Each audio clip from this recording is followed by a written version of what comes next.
Black Sheep, Akbota, Sabetova. Do you remember the day that changed your life? Your birthday, your wedding day, the day of divorce, perhaps? For me, it was the day I almost died. Contest chair, dear Toastmasters and guests, today I will tell a story of how I almost died and what saved me. Sitting at the office working, and then I felt something burning on my face. It was getting harder to breathe. I started choking. It was a severe allergic reaction. Back then, I didn't speak Polish, so I asked my colleague to call an ambulance. If you never called an ambulance, you should know. It's special. In a moment, I heard her screaming, "Co? Nie wiem, teraz!" I didn't understand the word, so my colleague explained. The ambulance asked if you were dying already or you could wait a little longer. I was dying, and they were asking how emergent it was. While waiting for the ambulance, I felt different. I was speaking another language. I couldn't even help myself.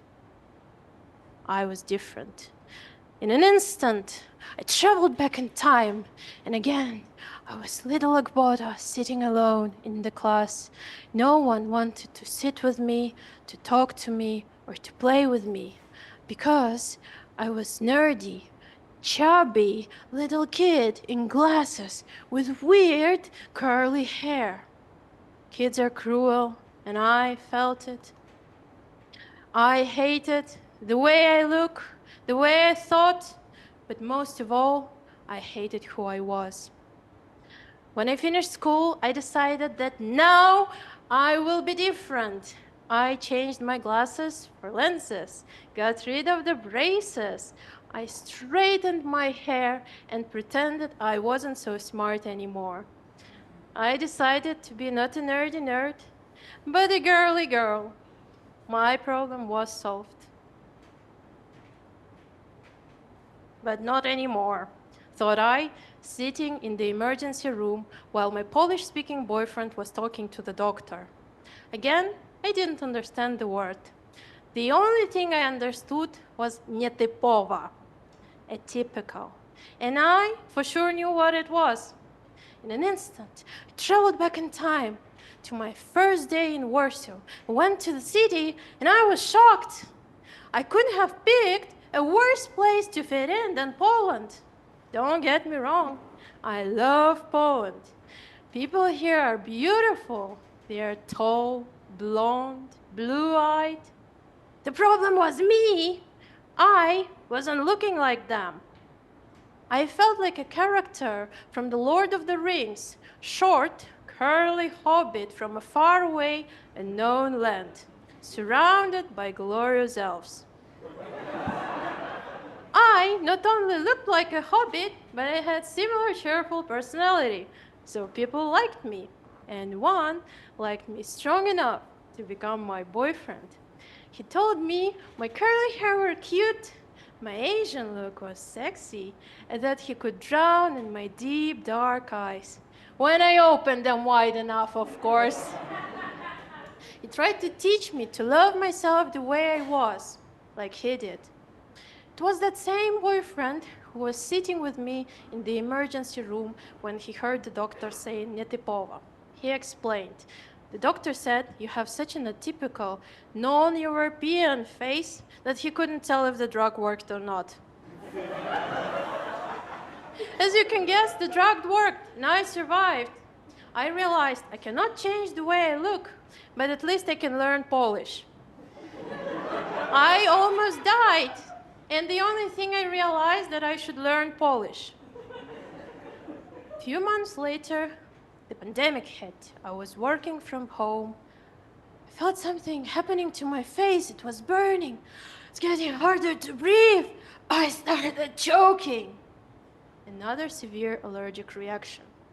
No colleague, no boyfriend, no one around to help me, and no one to blame in case I die except for myself.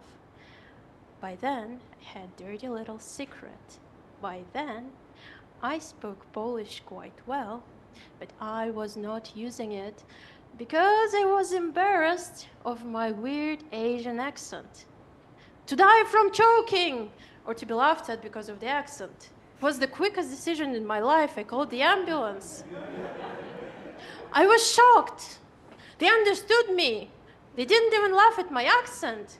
They didn't even ask how emergent my death was.